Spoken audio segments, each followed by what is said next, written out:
예, 만나서 반갑습니다. 예, 광우 스님이라고 합니다. 우리 불교에서는 지혜와 자비를 가장 중요하게 여깁니다. 무엇과 무엇을 중요하게 여긴다고요? 지혜와 자비. 특히 이 자비는 우리 불교 사상의 가장 중요한 어떤 기준과 척도가 되는 것인데요. 물론 지혜, 자비가 다 중요하지만 우리가 지혜를 얻으려는 이유가 바로 그 밑바탕이 자비심이다라는 말씀이 있습니다. 그러니까 나를 위해서 지혜를 얻는 게 아니라 모든 중생을 향한 자비심으로 지혜를 얻기 위함이죠. 그래서 저희 대승 불교에서는 그 수많은 자비의 화신들이 있습니다. 흔히 우리가 뭐 관세음보살, 지장보살, 문수보살, 보현보살 같은 분들이 바로 자비의 화신이거든요. 그래서 실제로 간절하고 정성스러운 마음으로 이와 같은 자비의 화신들이신 부처님과 보살님을 간절하게 염하면 반드시 그분들의 미묘한 은은한 가피가 있다고 가르치고 있습니다. 그래서 저희 2600년 동안 내려온 그 수많은 불교 설화에 보면 힘들고 괴롭고 위급할 때 간절한 마음으로 염불을 했더니 알게 모르게 그런 불보살님의 가피가 나를 도와주고 재앙과 고통에서 나를 벗어나게 해주셨다라는 이야기가 수백 가지, 수천 가지 이야기가 전해지고 있습니다. 그 중에서 또 관세음보살님과 얽힌 또 재미난 가피 이야기를 여러분들께 하나 전해드릴까 합니다. 관세음보살님은 다들 들어보셔서 알고 계시죠? 네. 아마 불교 신자가 아닌 사람들도 관세음보살이라는 이 단어는 모두 한 번쯤은 들어봤을 겁니다. 이 관세음보살님은 대자대비, 구고구난이라고 합니다. 대자대비, 크나큰 자비, 그리고 구고구난, 고난에서 뭐 해주신다? 구해주신다라는 뜻이 되겠죠. 그러니까 어떻게 보면 불교계 119라고 보시면 돼요. 불교계 119. 여러분 막 힘들고 막 어디에 뭐 다쳤거나 어디에 떨어졌거나 하면 제일 먼저 어디다 부르면 되죠? 119에 부르면 되잖아요. 근데 사람이 평상시에는 멀쩡하게 그 119가 라는 것을 내가 힘들고 괴로울 때 답답할 때 119를 누르면 그 소방서에서 그 소방관분들이 오셔가지고 나를 도와주실 거다라는 건 다 알지만 막상 위급한 일에 빠지면 그걸 놓쳐버리는 경우가 있어요. 그래서 뭐 가장 유명한 얘기 있잖아요. 막 뭐 다쳐가지고 119를 불러야 되는데 119 야 119가 몇 번이냐? 119 전화가 몇 번이냐? 막 이러잖아요. 그 얘기 들어보셨죠? 예, 119가 어디냐고, 119 번호가 몇 번이냐고 그런 데잖아요. 너무 다급하고 위급하니까. 그와 같이 불자들들 그래요. 평소에는 힘들고 괴로울 때 기도해야지, 염불해야지, 누구를 찾아야지, 관세음보살을 찾아야지 해놓고 갑자기 위급하고 당황하는 일에 딱 부딪히게 되면 평소에 하던 염불도 안 나올 때가 있대요. 그러니까 평상시에 기도가 습관이 돼야 됩니다. 뭐가 돼야 된다? 습관이 돼야 된다라. 항상 제가 결국 수행이라는 것은 좋은 습관이다라는 말씀을 자주 드립니다. 수행을 너무 어렵고 거창하게 생각하지 말고 좋은 습관을 들이는 것이다. 그래서 이 염불과 관세음보살의 가피를 통해서 자신의 험악한 흉악한 자신의 운명을 바꾼 이야기가 굉장히 많습니다. 예전에 조선 만렵에 있었던 일이라고 합니다. 조선 만렵에 어느 마을에 큰 광산이 있었대요. 뭐가 있었다? 그 광산에 이제 그 광산에서 광석을 캐는, 철을 캐는 그 광부들의 마을이 있었대요. 그때 그 마을에, 그 광산에서 철을 캐는 그 마을에 곽씨 부인이라고 있었답니다. 예, 이름 곽씨 부인이었대요. 근데 곽씨 부인이 지금도 막 이렇게 막 연말이나 정초에 되면 우리 막 뭐 전 보러 가고 막 이러잖아요. 예? 뭐 전 보러 피부과 가나 이렇게 전 보러 죄송합니다. 예, 그래요. 너무 무리수였죠. 그런데 이 곽씨 부인도 어느 유명한 이제 점쟁이를 찾아갔대요. 이제 사주 보는 사람, 유명한 이제 점 보는 사람을 찾아갔는데 아주 유명한 그 사람이었대요. 딱 보더니 네 남편 3월달을 못 넘기고 죽어 이러더래요. 웬일? 그런 말을. 네 남편 몇 월달을 못 넘기고 죽어? 3월달을 못 넘기고 죽어 이러더래요. 그 옛날 사람 얼마나 순진해요. 지금 같으면 에휴, 이 사람이 할 말 있고 못할 말이 있지. 아우 재수없어 하고 이제 나오고. 누가 그런데요. 어디 전집 가서 안 좋은 얘기를 들으면 계속 전집을 다닌대요. 왜 계속 전집을 다닐까요?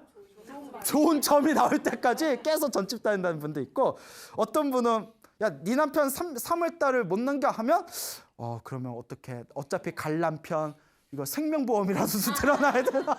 예? 웃자고 한 말입니다. 그러니까 옛날 사람들 순진하잖아요. 가슴에 뭐가 꽉 맺힌 거예요. 턱 맺혀서 체한 것처럼. 그래서 야, 옆에 있는 같이 간 그 전보라 같이 간 이제 동네 아줌마들이 괜찮아. 아, 사주 보는 사람이 저 사람이야? 우리 딴 데 한번 가보자. 딴 데 가서 또 좋은 점이 나올 수 있으니까요. 딴 데 한번 가보자. 가는 점집마다 당신 남편 3월달을 못 넘길 거라고 똑같은 점괘가 나오는 거예요. 물론 이야기지만 이쯤 되면 정말 가슴이 조마조마해지는 거죠. 여러분, 전집 10군데를 갔는데 10군데에서 다 여러분 남편 보고 3월달을 못 넘겨 잃어버리면 얼마나 가슴이 쫄리겠어요. 그렇잖아요. 그래서 방에 와서 시름시름 앓고 있는 거예요. 그냥 시름시름 앓고 있으니까 이제 남편이 들어옵니다.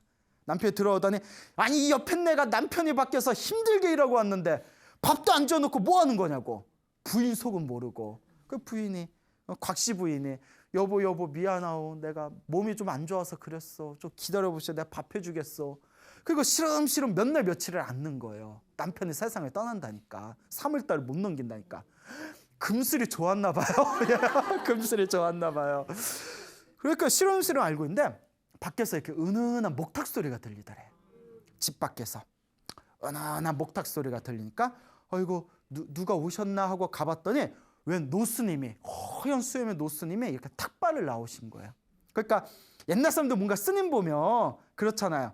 스님 보면 뭔가 상담하고, 우리 집안에 애기 들었는데 이 애를 물리칠 방도가 있겠습니까? 하고 옛날 분들은 막 지나간 스님한테 물어보고 그런 거 있잖아요.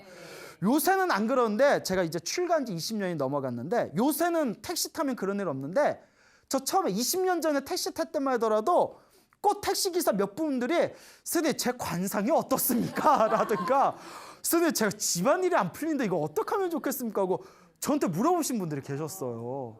요새는 안 그러는데. 옛날 사람들은 그런 어떤 지나가는 스님들한테 뭘 물어보고 비방을 얻고 그런 뭐 전설의 고향에서 보던 그런 이야기들이 있잖아요.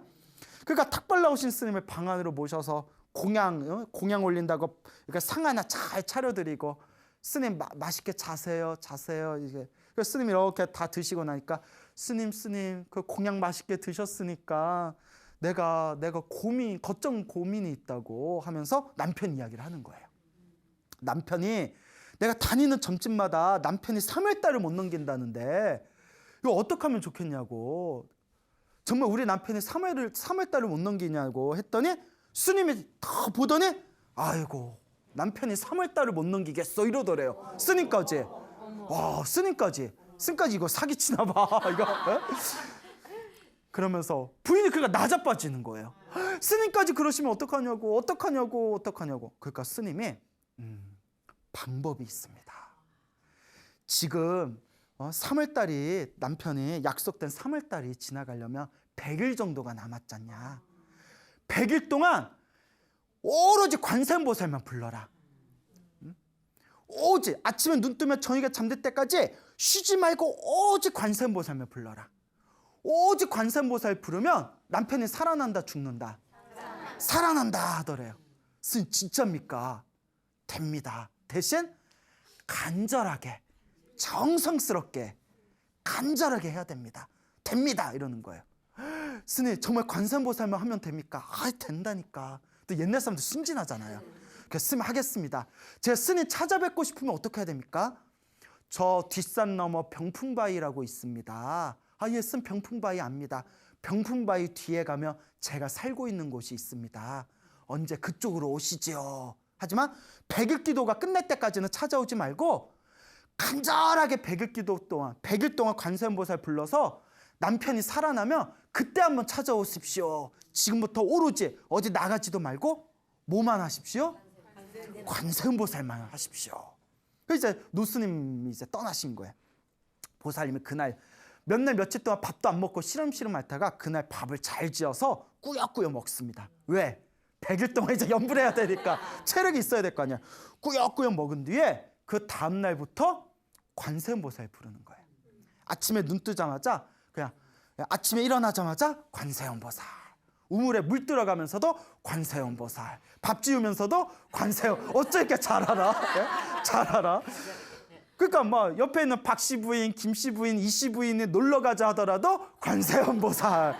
그러니까 관세음보살만 불렀대요. 그러니까 하루 이틀, 한 달, 두 달이 이래 지나고 이제 100일을 끝날 때쯤에 점점 다가고 있어요. 근데 이게 계속 관세음보살, 관세음보살, 관세음. 나중에 이제 잠도 안 오더래요. 남편 죽을 날이 다가오니까. 그러니까 계속 관세음보살만 부르는데 이게 남편이 살아날 소식이 이게 있는지 없는지 모르잖아요. 그러니까 관세음보살 부르면서 가슴이 답답한 거예요. 에라이 모르겠다. 스님이 거짓말하겠냐. 관세음보살, 관세음보살. 오직 관세음보살만 부르는데 나중에는 이제 남편이 이제 밥상을 차려주는데 남편한테 밥상 차려주면서 숟가락을 안 갖다 주는 거예요. 숟가락 안 갖다. 왜냐? 관세음보살, 관세음보살에다 숟가락을 놓쳤대.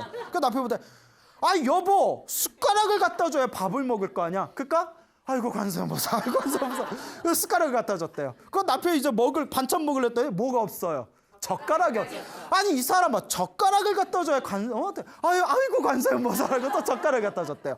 그럼 밥 다 먹고 이 옆에 내 물을 갖다 줘야 될 거 아니에요. 그래서 아이고 관세음보살 하면서 또 간장을 갖다 줘버렸네. 남편이 물 마시려고 물을 따라 보니까 뭐가 나와요? 간장이 나. 얘라이 옆에 내하고 밥상을 엎어버렸대요. 남편이 속도 몰라. 응? 속도 몰라. 그래서 그저 그냥 부인이 미안하오 여보, 내가 생각이 많아서 내가 당신 이렇게 제대로 못 챙겨주는 거려. 미안하오. 그 부인이 보살이에요. 그렇죠. 남편 지 살리려고 지금 그러고 있는 건데 여보 미안하오. 내가 정신이 없어서 그렇소 하면서 오로지 관세음보살 하는데 근데 이제 3월 산짐날이 따온 거예요. 3월 산짐날이 따오니까 마음이 막 급한 거예요. 계속 관세음보살 불렀는데 이게 남편이 이게 뭐 소식이 없는 거예요. 남편이 살아날지 죽을지 약속된 날짜는 지나갔는데 속에 막 불이 나는 거예요. 보살님이 야 관세음보살님이 나타나서 네 남편 산다 이제 그만해라 이렇게 알려줄 수도 없는 거고 소자 막 불이 나니까 뭐 불이 화병같이 불이 나니까 어떡하냐면 지붕 위에 올라갔대요. 지붕 위에 올라가서 하도 답답하니까 허공에 삿대질을 하면서 뭐라고 했을까요? 관세음보살 이랬대요.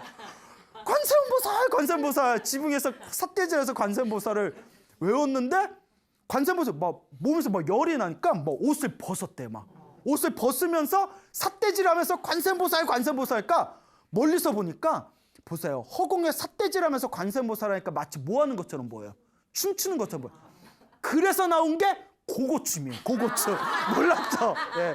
미안해요. 예. 옷을 벗으면서 허공에 삿대질하면서 관세음보살 고함을 꽥꽥 지르니까 멀리 있는 사람들은 지붕 위에서 춤추는 것처럼 보이는 거예요. 난리가 난 거예요. 야야 저 곽씨네 옆에 왜 그래 하고 구경 가자 하는데 그 얘기가 광산에서 일하고 있는 사람까지 퍼진 거예요. 그때 점심시간에 잠깐 점심 자시다가 지붕에서 춤추고 있는 곽씨 부인을 보고 그 광부 한 분이 그 광산에 들어가서 곽씨를 찾습니다. 네 부인 미쳤어? 이러는 거예요. 아 뭐가 미쳤어? 지붕에서 옷 벗고 춤추고 난리 났어. 이 옆에 내가 드디어 사고를 치네. 내 당장 쫓아내야지 하고 그 광산에서 막 나오니까 또 같이 일하던 광부들 야 구경거리 생겼다고 막 우르르 나왔대요. 막 나와가지고 곽신에 있는 집으로 가는 순간 꽝 소리가 나더래요. 뭐가 무너졌을까? 광산이 무너진 거예요. 근데 다친 사람이 있었다 없었다? 왜 없었을까요? 고고 춤추는 곽씨 부인 구경하러 가다가 사람들 나오고 다 나왔을 때 광산이 꽝 하고 무너지더래요. 온 마을 사람들이 사색이 돼가지고 그때 멀리서 광산이 무너지는 걸 보고 남편이 자기네 지붕 있는데 오는 걸 보고 그때서야 눈물이 왈칵 쏟아지면서 우리 남편 살았다 하고 그 자리에서 주저앉아서 곽씨 부인의 대성통곡을 하더래요. 100일 기도해가지고 남편 살린 거예요. 남편도 놀라고 부인도 놀라고 마을 사람도 놀라고 다 산천초목에 다 놀란 거예요. 나중에 이제 부인이 자초지종을 얘기를 합니다. 전 보러 갔다가 남편이 이제 3월 달을 못 넘긴다고 해가지고 시름시름 앓다가 누구를 만나서 노스님을 만나서 100일 동안 오직 관세음보살, 간절하게 관세음보살하면 남편 살릴 수 있다 했는데 정말 당신이 살았구려. 정말 당신이 살았구려. 그 남편이 그때서야 내가 당신 마음 모르고 당신이 관세음보살 연불하느라 집안일하다 실수하는 거 내가 역정내서 미안하다고. 당신이 나한테 관세음보살이요. 남편이 큰절을 올리더래요, 부인한테. 그래서 이럴 게 아니라 우리가 쌀하고 먹을 것 좀 챙겨서 그 병풍바위 뒤에 계시는 노스님한테 인사드리러 갑시다. 인사드리러 안 가면 이건 사람이 아니요. 그냥 우리 갑시다 하고 그 다음날 이제 스님한테 공양 올리려고 뭐 과일하고 뭐 이것저것 쌀 같은 거 쌌겠죠. 그 뒷산에 이렇게 힘들게 걸어서 병풍바위 뒤에 딱 갔는데 병풍바위 뒤에 절이 있다 없다? 없는 거예요. 그 남편이 여기 맞냐고. 그 우리 노스님의 병풍바위 뒤에 절이 있으면 자기가 사는 곳이 있다고 했는데 왜 절이 없지 하는데 저 큰 그 병풍바위 큰 절벽에 글자가 5글자가 있더래요. 뭐였을까요? 관세음보살이라는 글자가 크게 절벽에 새겨져 있더랍니다. 그 노스님이 누구였다? 관세음보살의 화신이었구나라는 그런 설화가 있습니다. 믿습니까, 여러분? 자, 그래서 이와 같은 이야기가 굉장히 많아요. 그래서 이 부부와 그 마을 사람들이 관세음보살 덕택에 우리 마을 사람들의 남편들이 일하다가 크게 안 다쳤다 하면서 그 뒤로 열심히 그런 부처님의 은혜를 갖는 마음으로 신행생활을 잘 하였다라는 그런 아름다운 불교 설화가 전해지고 있습니다. 정말 묘하죠. 네. 근데 이런 옛날 이야기를 들으면 무슨 전설의 고향, 전설 따라 삼만리, 삼천리에 나오는 이야기다. 그런 생각 들어요, 안 들어요? 분명히 들 겁니다. 그런데 이런 이야기가 현대에도 있다 없다? 있어요, 여러분. 현대에도 수많은 분들이 힘들고 괴로울 때 간절히 염불하고 간절히 기도하니까 큰 값이 받은 이야기가 너무나 무수하게 많습니다. 있습니다. 옛날 이야기가 아니에요. 그래서 이와 같이 간절한 마음으로 염불하고 기도하는 거, 내 업장을 소멸하고 내 운명을 바꿀 수 있는 거, 바로 이게 기도의 힘입니다. 근데 항상 드리는 말씀이 있죠. 똑같이 기도를 해도 전생에 복이 많은 사람은 기도 효과를 어떻게 보고? 빨리 보고, 전생에 업장과 업보가 두꺼운 사람은 이번 생에 기도를 많이 한 것 같아도 효과를 어떻게 본다? 더디게 본다, 늦게 본다. 하지만 당장 효과가 있든 없든 기도하는 것 자체만으로 이미 무엇이 쌓이고 있는 거다? 업장이 소멸하고 공덕이 쌓이고 있는 거다. 그러니 당장의 효능과 효과에 왔다 갔다 하지 말고 한결같은 마음으로, 뚝심으로, 그 곽시부인처럼 그냥 하염없이 그냥 관세음보살, 관세음보살, 당장 효과가 있든 없든 관세음보살, 관세음보살, 한결같은 마음으로 염불하는 것이다. 반드시 불보살의 가피는 있다. 반드시 염불의 가피는 있다. 반드시 기도의 가피는 있다. 라는 확신을 가지시길 바랍니다. 이런 얘기를 하면 기도를 안 해보는 사람들은 반신반의해요. 정말? 저 스님 약 파는 거 아니야? 근데 한결같은 사람들의 반응이 있어요. 기도에서 체험하신 분들은 소나무에 나오는 광우스님의 이야기를 의심을 안 한대요. 왜? 누가 체험해 봤으니까? 자기들이 체험해 봤으니까. 소나무 보시고 찾아오시는 분들 중에, 많은 분들 중에 실제로 기도에서 체험하신 분들도 많이 찾아오시거든요. 저희는 스님 말씀 하나도 의심하지 않습니다. 왜? 우리가 체험을 했기 때문에. 그러니 여러분들이 한번 체험해 보세요. 귀로 듣는 건 귀로 나갑니다. 몸으로 한번 체험해 보시길 바랍니다. 우리 소나무의 애청자이신 어느 불자님께 연락이 왔습니다. 이분이 우리 BTN 붓다회라고 있거든요. BTN 그 붓다의 회원님이세요. 붓다의 회원님인데 이분께서 지금 연세가 이제 70 안팎 정도 되시는 분인데 이분께서 아주 소중한 이야기를 해주셨어요. 아주 놀라운 가피 이야기를 해주셨는데 저한테 직접 해주신 얘기예요. 1974년도에 남편이 큰 교통사고를 당하셨대요. 그래서 다리 한쪽을 크게 다치셔가지고 다리 하나를 이제 쓰지를 못하셨답니다. 그래서 이제 다리 한쪽을 이제 마비가 돼서 쓰지를 못하셨다가 1974년도에 사고를 당했으니까 한 40년 정도가 지난 뒤에 2012년도에 병원에 갔더니 혈관이 다 사라지고 혈관이 다 퇴화하고 머리카락만한 혈관만 이렇게 남아있더래요. 그래서 이걸 절단을 하니 마니 이런 얘기가 들렸을 때 다행히 다리가 절단까지는 안 갔대요. 치료가 잘 됐답니다.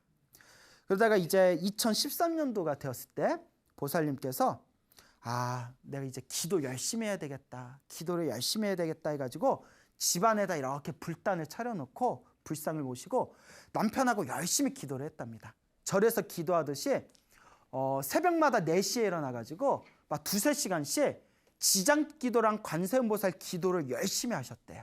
지장기도, 관음기도를 열심히 하셨는데 한 2016년도인가에 그 검진을 받으셨는데 남편분께서 그 신부정증 있죠. 예, 그게 4기 말기가 됐대요. 뭐 5기가 되면 투석을 해야 된다면서요. 2016년도에. 그래서 4기 말기가 되니까 굉장히 아주 위험한 상황이었대요. 보살님이 놀래가지고 남편하고 기도를 열심히 했답니다. 치료를 계속 꾸준히 치료를 받으면서 간절하게 기도를 했는데 다시 이제 몇 개월 후에 이제 검진을 받았는데 의사 선생님이 아주 환한 표정을 지으면서 원래 처음에 몇 기였다고 했죠? 4기 말이었다고 했잖아요. 4기 말이었는데 3기로 이렇게 쾌차가 됐대요. 3기로.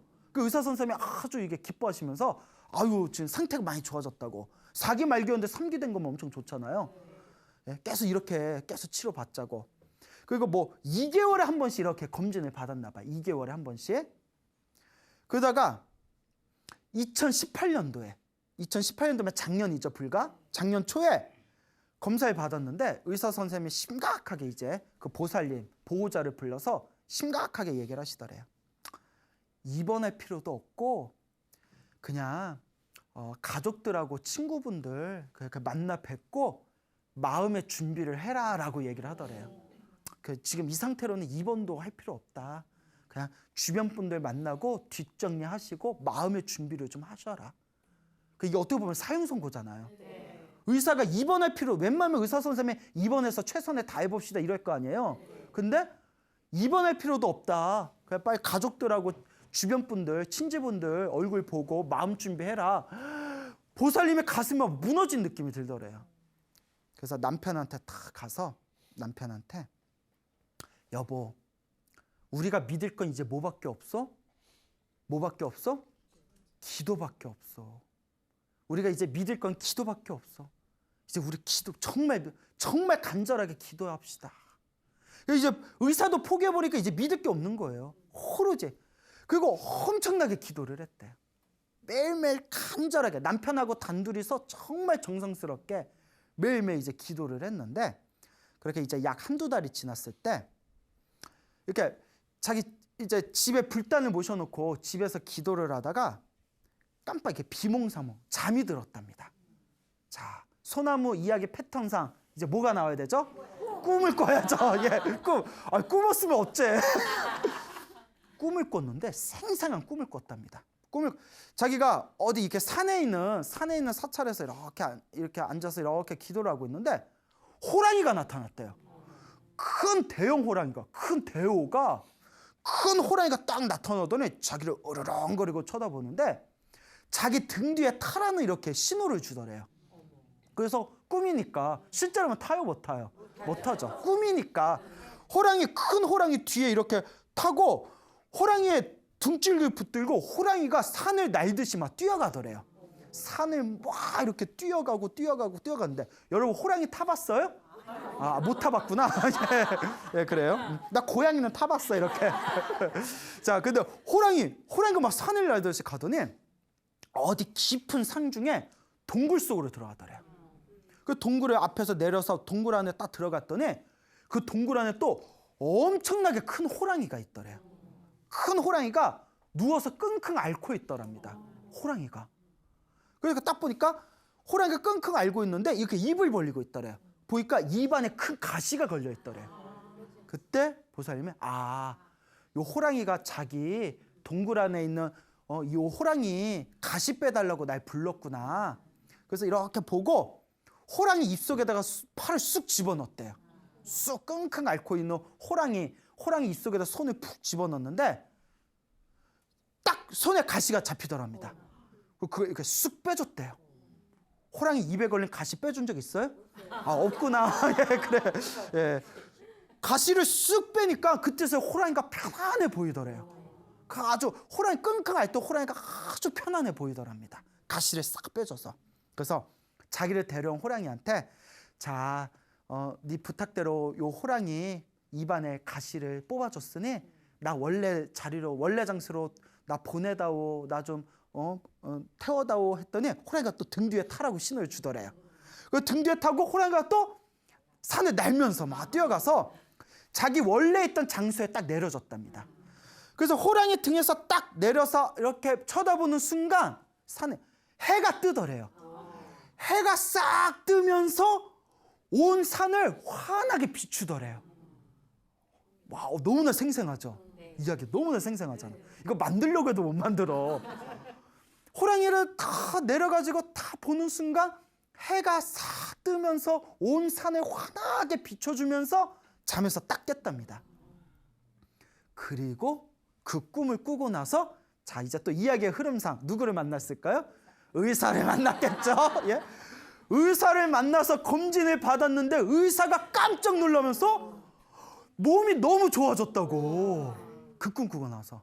그리고 의사 선생님이 병원 입원할 필요도 없고 마음의 준비를 하라고 했던 의사 선생님이 그렇게 얘기했는데 그 꿈 꾸고 나서 의사 선생님이 너무 놀라면서 뭐 좋아졌다 하시더니 그게 작년 일이잖아요. 지금 잘 음식도 잘 잤시고 잘 살고 계시대요. 예, 건강하게 잘 지내고 계시답니다. 믿습니까, 여러분? 예, 그 우리 붓다의 회원분께서 직접 겪으신 이야기입니다. 예, 그래서 요 보살님이 소나무를 보면서 복을 많이 지어야 된다라는 이야기를 들으셔서 꾸준히 이제 부처님의 가르침을 널리 포교하는 그런 법공양을 짓고 싶어서 붓다회에 얼마 되진 않지만 붓다회에 꾸준하게 보시도 올리고 특히 남편을 위해서 미꾸라지 방생을 많이 하셨대요. 매월 미꾸라지 방생을 항상 이렇게 하셨답니다. 그래서 제가 이렇게 저 방생하실 때 꼭 토종으로 하셔야 됩니다. 내가 예? 중국산 함부로 풀어주면 돼요, 안 돼요? 여러분 예전에도 소나무에서 말씀드렸지만 방생도 지혜롭게 해야 돼요. 예, 그러니까 항상 지혜롭게 방생할 때도 함부로 풀어주지 말고 미꾸라지가 잘 살만한 곳에 토종으로 이렇게 풀어줘야 된다. 그래서 보살님한테 정말 훌륭하십니다. 근데 그 보살님이 지금 살아가는 게 많이 당신이 힘드셨대요. 괴롭고 힘들었지만 부처님한테 기도하면서 부처님한테 기도하고 부처님께 의지하면서 지금까지 그래도 이렇게 버티면서 사는 것 같다 말씀을 하시더라고요. 그래서 그 보살님한테 전생의 업보를 갚고 이번 생에 공덕을 짓는 마음으로 지금처럼만 열심히 기도하고 복 지으면서 살아가셔라라고 그렇게 말씀을 드렸습니다. 이와 같이 힘들고 괴로울 때 여러분 의심하지 말고 여러분 절대 여러분들의 그 마음을 흐트러뜨리지 말고 힘들고 괴로울 때 무엇을 해라? 예, 간절하게 정성스럽게 기도를 하십시오. 그리고 기도를 할 때 중요한 게 기도를 할 때는 반드시 계율을 잘 지켜야 됩니다. 무엇을 잘 지켜야 된다? 예, 계율은 안 지키면서 그냥 기도만 한다고 효과가 있길 바라서는 안 돼요. 여기서 말하는 계율은 뭐냐면 사람으로서 지켜야 할 윤리와 도덕을 뜻하는 거예요. 그래서 불교에서 가장 중요한 계율이 뭐 살생하지 말라, 도둑질하지 말라, 바람 피지 말아라, 거짓말하지 말아라, 술을 포함해서 정신을 흐리게 하는 걸 가까이 하지 말아라. 그러니까 뒤에서 막 사람 툭하면 사람 죽이면서 관세음보살님 저 좀 도와주세요 하면 돼요, 안 돼요? 안 되죠. 뒤에서 툭하면 다른 사람 뒤통수 치고 도둑질하면서 지장보살님 저 좀 도와주세요 하면 돼요, 안 돼요? 안 되죠. 툭하면 자기 부인이나 자기 남편 나 몰라라 해놓고 뒤에서 툭하면 바람 피고 자기의 성적인 쾌락을 누리면서 살면서 막 금강경 읽고 법화경 읽는데 효과가 있겠어요, 없겠어요? 없죠. 툭하면 사람 보면 툭하면 거짓말하고 남 속이면서 아무리 부처님한테 절한들 효과가 있겠어요, 없겠어요? 그러니까 계율이 기본입니다. 무슨 말인지 알겠죠? 계율이 기본이에요. 뒤에서 오만 헛짓거리 딴짓하면서 나 기도 이렇게 열심히 했는데 왜 내 소원은 안 들어주지? 그게 어리석음이에요. 정말 진정한 불자라면 정말 기도해서 소원 성취하려면 뭐부터 잘 지켜야 된다? 계율부터 잘 지켜야 된다라는 것을 꼭 명심하시길 바랍니다. 자, 그래서 이와 같이 우리가 힘들고 괴로울 때 항상 기도하셔라, 복지어라, 선업을 쌓아라, 공덕을 지어나가셔라, 제가 항상 말씀드리지 않습니까? 이와 같이 그 곽씨 부인 같은 이야기도 얼마나 신비해요. 정말 옛날 전설 따라 삼천리 막 전설의 고향 같은 얘기잖아요. 그런데 현대 지금 이 순간에도 그에 목지않은 이야기, 금방 말씀드린 그 붓다의 회원 보살님 이야기도 너무 신기하잖아요. 꿈에서 호랑이 목에 걸린 가시 빼주는 꿈 꿨더니 그 의사가 포기했던 남편이 건강이 다시 좋아지고, 그러니까 지금 이 현대에서도 관세음보살의 가피는 아직도 살아 있습니다. 그러니까 한결같은 마음으로 여러분들의 업장을 소멸하고 선업을 짓는 마음으로 기도해 나가시길 바랍니다. 소나무 어느 애청자분의 또 재미난 이야기가 되겠습니다. 지금 이제 뭐 부산에서 살고 계시는 분이신데, 요 보살님께서 그 원래 젊은 나이 26살 젊은 나이에 수원에 시집을 가셨대요. 수원 아시죠? 수원. 네. 수원에 이제 시집을 가셨는데 그 이제 수원댁이죠. 수원댁. 시댁에 이제 시댁을 모시고 이제 결혼 생활을 했답니다. 26살에 이제 결혼을 해서 35살이 되었을 때, 자기가 한 10년 정도 지났을 때 친오빠가 사업을 하면서 산을 하나 샀대요. 산을 하나 샀는데 뭐 계약금이 필요하대요. 그러니까 계약금이 부족해가지고 동생한테 부탁을 했대요. 수원댁 동생한테, 야, 어떻게 1,000만 원만 좀 해달라. 1,000만 원만. 지금부터 한 몇십 년 전 1,000만 원이면 큰 돈이죠. 1,000만 원만 좀 이렇게 해달라. 그러니까 친오빠가 해달라니까 자기는 해주고 싶은데 시댁 눈치가 보이는 거예요. 그러니까 고민하고 있을 때 그 시집 어르신께서, 그래, 그 친오빠가 뭐 사업하신다는데 해드려라. 원래 가족끼리는 돈거래하는 거 아닌데 해드려라 하니까, 그래서 시댁에서 허락을 해줘가지고 친오빠한테 이제 1,000만 원을 이제 융통을 해줬대요. 그리고 오빠가 이제 산을 샀는데 원래는 6개월 안에 갚기로 했대요. 이제 느낌 이상해지죠?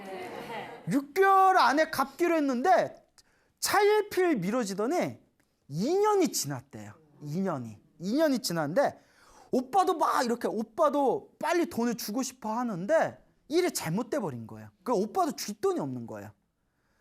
그렇게 2년이 지났을 때 경매 통지서가 왔대요. 경매. 집이 넘어간 거예요. 예, 집이 넘어간 거예요. 그러니까 시댁까지 다 집안의 거리에 남게 생긴 거예요. 보살이 부들부들 놀래가지고, 여러분 생각해보세요. 갑자기 여러분 집에 경매 통지서가 날라오면 여러분 같으면 어떡하겠어요? 그것도 자기 때문에.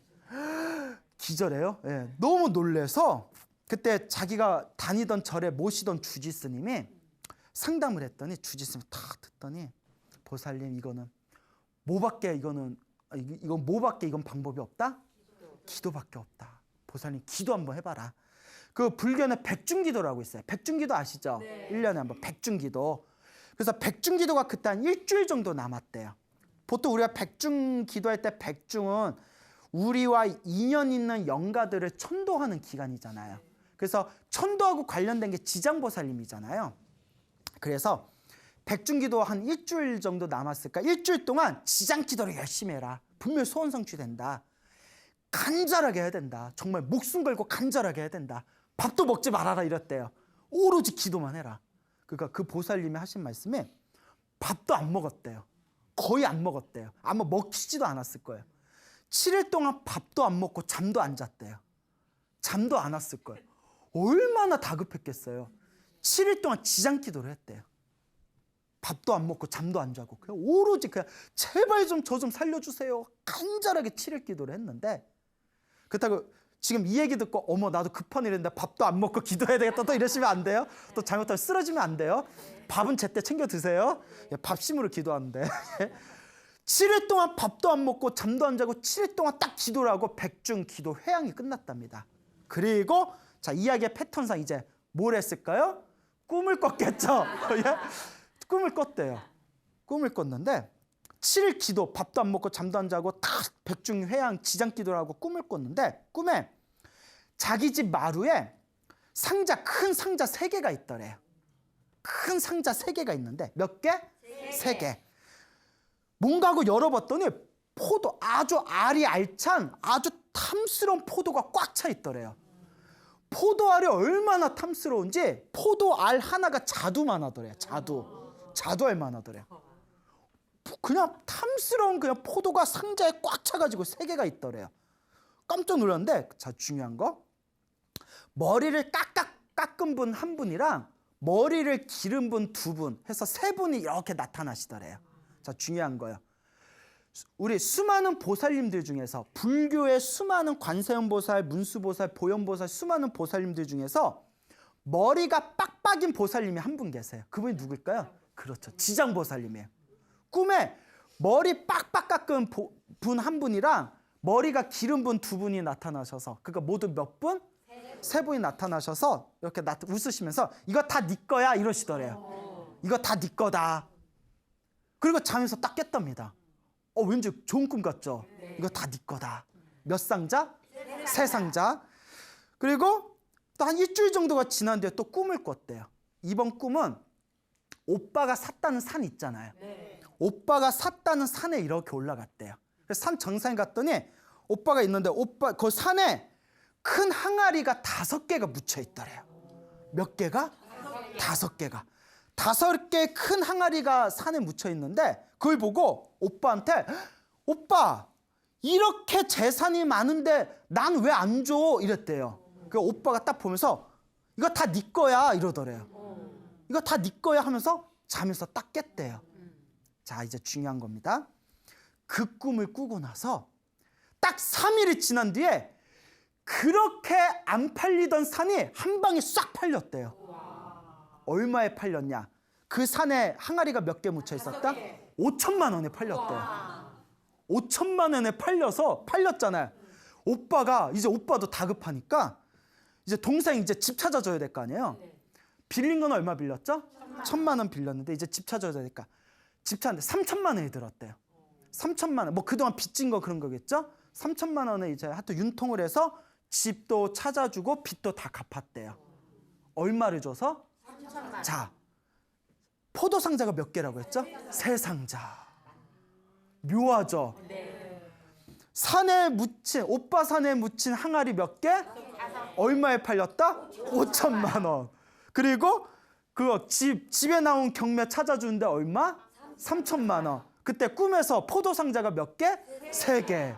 야, 여러분 이런데도 기도를 무시할 수가 있겠어요? 정말 신기하죠? 정말 신기합니다. 간절하게 기도하는 이 힘이 있다. 이 얘기를 들었는데도 오늘부터 기도 안 하는 사람은 정말 업장이 두꺼운 사람들이에요. 정말 업보가 두꺼운 사람들이에요. 그래서 보살님이 이제 그 얘기를 하셨고, 근데 이 보살님도 전생에 지은 빚이 많으셨나 봐요. 8년 전인가 해가지고 뭐 당신 나름대로 사업을 하시다가 돈을 좀 많이 모으셨대요. 그러다가 사업을 하다가 쫄딱 망하셨대요. 쫄딱 망해서 수원에 뭐 빌라 하나 남아 있고 그렇게 이제 망하셨는데 부산에서 그 이제 아이들이 살고 있는데 뭐 이제 딸 셋의 아들 하나인가 하여튼 애들이 있는데 애들이 다 잘 됐대요. 엄마가 기도를 열심히 해줘서 그런지 애들이 다 자기 분야에서 잘 풀렸대요. 근데 자기는 이제 8년 전에 그만 뭐 사업을 잘못하다 쫄딱 망했는데 수원에 빌라 하나 남겨놓고 부산에 있는 애가 엄마 그러지 말고 부산에서 우리랑 같이 살자 해서 이제 부산에 내려갔답니다. 그래서 이제 부산에 내려갔는데 부산에 갔는데 또 혼자 막 일하던 사람이 일 안 하면 심심하잖아요. 조그만 음식 가게를 했대요. 음식 가게 하나 내가지고 소일 삼아서 음식 가게를 했는데 이분이 불심이 깊으니까 이분께서 이제 음식 가게를 하면서 이제 내가 절을 다녀야 되겠다라는 생각이 들더랍니다. 절에 다녀야겠다라는 생각이 들어서 부산에서 제일 유명한 절이 무슨 절이에요? 범어사잖아요. 그래서 이제 범어사에 가려고 쌀하고 공양거리를 이렇게 준비해놨대요. 내일부터 이제 범어사에 한번 가봐야겠다 하고 이렇게 준비를 했는데 범어사에 이제 처음 가시는 거였나 봐요. 쌀하고 공양물을 준비했는데 그날 꿈을 꿨대요. 어떤 눈이 동글동글한 할아버지가 자기 가게 문을 이렇게 열고 쑥 고개를 내밀더니 두리번 가게 안을 살펴보더래요. 눈이 동그란 할아버지가 막 가게를 막 살펴봐서 할아버지 뭐 찾으세요? 뭐 도와드릴까요? 하니까 자기를 보더니 휙 가시더래요. 그리고 잠시 딱 깼는데 이게 뭐지? 하고 범어사에 갔대요. 그날 범어사에 가서 대웅전에 인사드리는데 범어사에 독성각이라고 있어요. 독성각에 가는 순간 깜짝 놀랐대요. 독성각에 모셔놓은 분의 나반존자라고 하거든요. 나반존자가 이 말법 시대 중생들에게 복을 주시는 성인이에요. 꿈에서 봤던 눈알에 동글동글한 그 할아버지가 똑같은 분이 앉아 계시더래요. 놀래가지고 이게 인연법인가 보다. 그들이 이제 범어사를 열심히 다니셨답니다. 열심히 다니셔서 나중에 또 가게가 잘 돼가지고 가게도 좋은 가격에 권리금 넘겨가지고 가게도 아주 그것도 잘 팔고 그래서 지금은 그냥 이제 마지막 이제 남은 말년에 부처님께 기도 열심히 하시면서 이제 지내시고 그 보살님이 이런 얘기를 하시더라고요. 스님 제가 살아오면서 그나마 아이들 잘 되고 말년에 그래도 이렇게 몸과 마음이 편안한 게 다 누구 덕이다? 예, 부처님 덕인 것 같습니다. 다 기도 갚인 것 같습니다. 라는 그런 말씀을 저에게 직접 전해주셨습니다. 너무나 신기하죠? 네. 반드시 기도는 힘이 있습니다. 여러분 이와 같이 불보살님의 가피는 지금도 현재 진행형입니다.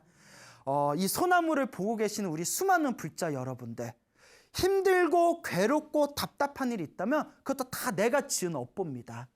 좋은 일은 좋은 일대로 내가 지은 업이고 나쁜 일은 나쁜 일대로 내가 지은 악업입니다. 결국 내가 지은 악업을 소멸하는 길은 첫걸음이 무엇에 시작된다? 기도에서 시작되는 겁니다. 그리고 미래에 행복해지기 위해서는 지금 우리가 무엇을 많이 지어야 된다? 선업과 복을 많이 지어야 됩니다. 그러니까 힘들고 괴롭고 답답하다고 해서 결코 좌절하지 마시고 여러분 무엇 하세요? 기도하세요. 반드시 간절하고 정성스러운 기도에는 불보살의 가피가 여러분들과 함께할 것입니다. 여러분 행복해지고 싶습니까? 네. 행복한 삶을 창조하고 싶습니까? 네. 복을 지으십시오. 선업을 지으십시오. 공덕을 쌓으십시오. 복과 선업과 공덕의 힘이 여러분들을 진정한 행복의 길로 이끌어 줄 것입니다. 오늘 여기서 마치겠습니다. 소중한 나 무한 행복